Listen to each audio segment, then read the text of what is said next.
Engine swaps have been going on for a really long time, and EV conversions are getting more and more affordable.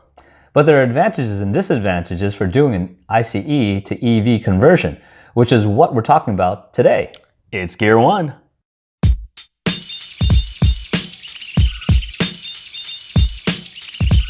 Something that's important to keep in mind is cost. Really, that's what all of this comes down to.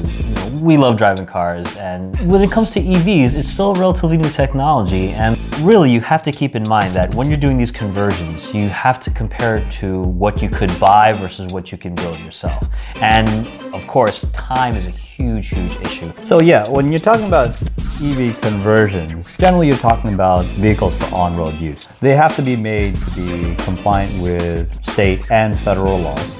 But when you talk about the world of off-road use, and not necessarily, off-road meaning dirt, but also track use, you'll see that there aren't really too many manufacturers that are producing things. Now, just to make sure, this actually goes into the realm of custom build. Right. Okay. Well, and you would custom build because they just simply don't exist. Yes, with respect to off-road vehicles. Right. Okay. There are no EV quads. There are no UTVs. There are no go-karts that are available for purchase. If you want something, that's an EV, you'd have to build your own. There's the whole realm of where you would want to pursue EV conversions if you're pursuing something for off-road use. And there'd be a lot of reasons why you'd want an ATV or UTV that's electric. Really what it comes down to is with electric vehicles, at least for the near future, the real limitation is going to be the batteries.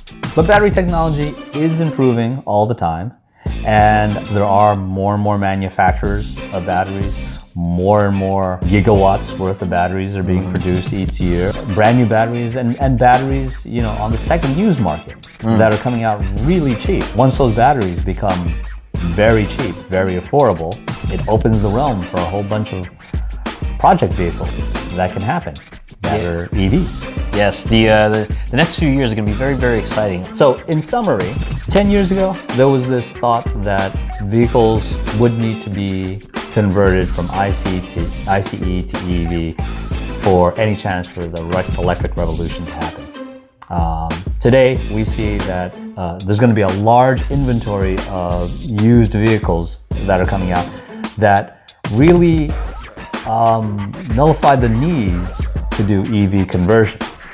Unless you're going to look for doing a conversion for some sort of performance enhancement or performance gain. Right.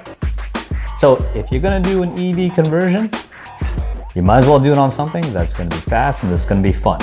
Don't think that if you're doing an EV conversion that you're going to be doing it to save money. Do it because you're interested in it. Do it because you're trying to learn. There's many reasons. Financially, financially is not one of the reasons why you do an EV conversion. Not today. Not today, yes, exactly. Very soon in the future, battery technology is going to evolve. It's going to become much more available. Prices are going to come down, and we've been seeing that. You did a conversion 11 years ago? Tell us a little bit about that really briefly. We took a Volkswagen Rabbit, we converted it from its IC engine to run on flooded lead acid batteries, and it sucked. Yeah. It was a pretty piss poor, pathetic And vehicle. how much did it cost at the time?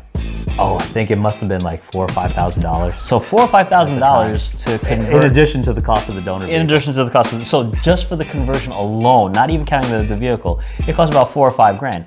You could do it now much better. Right. If you did the work yourself.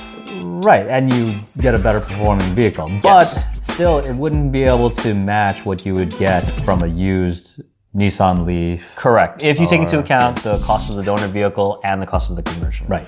All right. Let's wrap it up. So that's all for this episode. Be sure to check back with us to hear more about EV sports-related commentary, insights, and lifestyle. We release videos every other Sunday. Don't forget to like us and share us and leave your feedback in the comments below. We're interested in knowing what you like, what you think, and what you'd like to see in future episodes. Until next time, I'm Ed telling you to stay safe. And I'm Noel telling you to stay fast. See you next time.